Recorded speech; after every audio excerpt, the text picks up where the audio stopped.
ఆ నూతన శక్తి నువ్వు పొందుకోవడం కారణం ఏంటి తెలుసా? నీ ఎక్కడ ముట్టుకున్నా, ఎక్కడ నొక్కినా యేసు, నీ లోపల నుంచి రక్తం ఉడుకుతూ ఉంటది. ఆ రక్తం ఏంటి? యేసు రక్తం.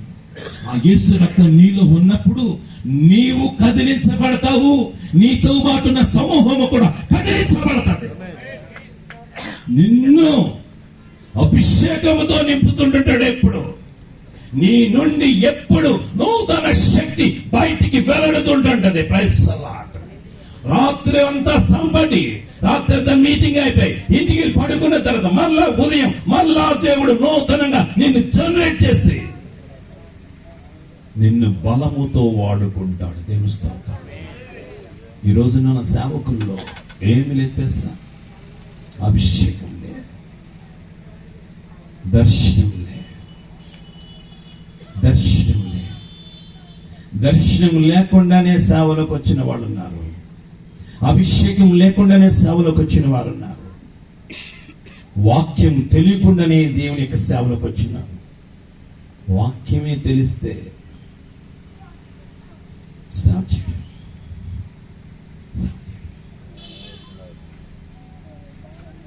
ఇప్పుడు సేవ అంటే స్టైల్ అయిపోయింది కొంతమందికి.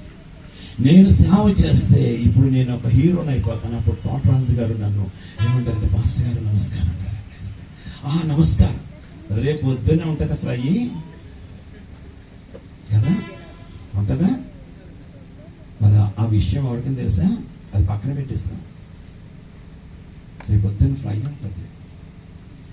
ఇప్పుడు నాకు స్పెషల్గా నాకు మీ అందరికీ ఏం పెడతానో తెలియదు కానీ నాకు స్పెషల్గా కౌసు పెట్టలతోటి ఇంకా స్పెషల్తో డిన్నర్, ఇంకా స్పెషల్తో రేపు పొద్దున్న అక్కడికి వెళ్ళిన తర్వాత పౌలు రాజు దగ్గర తిన్నావు కదా, కక్కే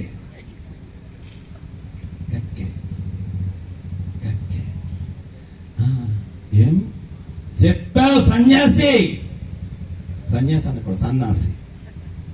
సన్యాసి అంటే తెలిసిన అన్నీ విడిచిపెడతాడు సన్యాసి. సన్యాసి ఏమి విడిచిపెట్టాడు? ఏమి విడిచిపెట్టాడు అస్సలు ఏమి. సన్యాసి అంటే అబ్బా ఇంకది అంటే అతను ఒక శ్రేష్టమైన శక్తిని పొందుకుంటాడు. సన్యాసి కాబట్టి అందరూ సన్యాసి అంటుంటారు. పాప ఉచ్చారణ జస్ట్ ఒక అక్షరమా వద్దు.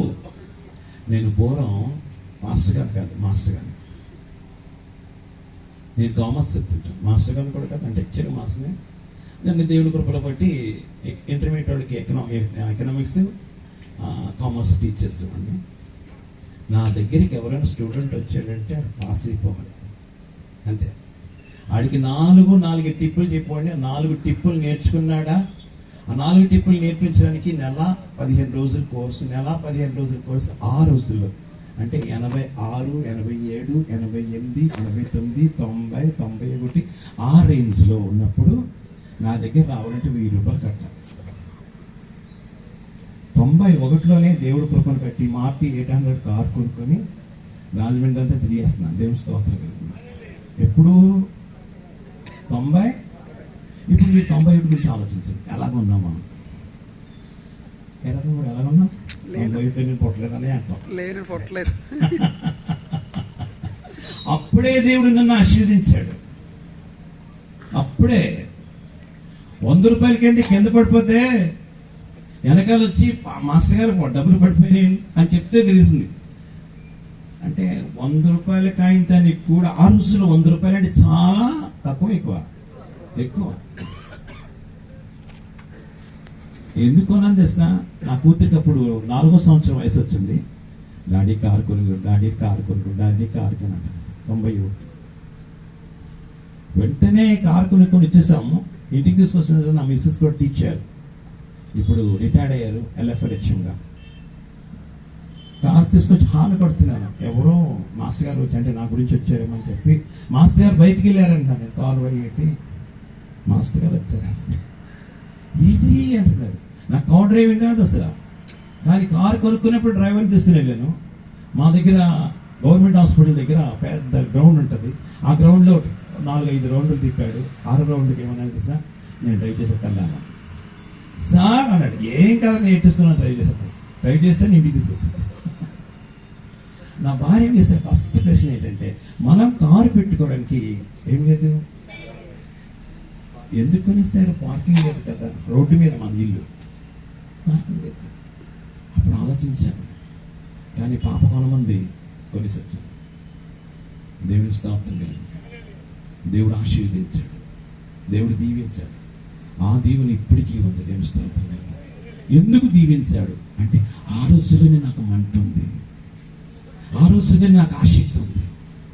ఎటువంటి ఆసక్తి అంటే, విస్తార పంట పొలము నుండి కష్టించి పని చేయ నేర్పు, కన్నీటితో విత్తు మనసు కలకాలం మరినా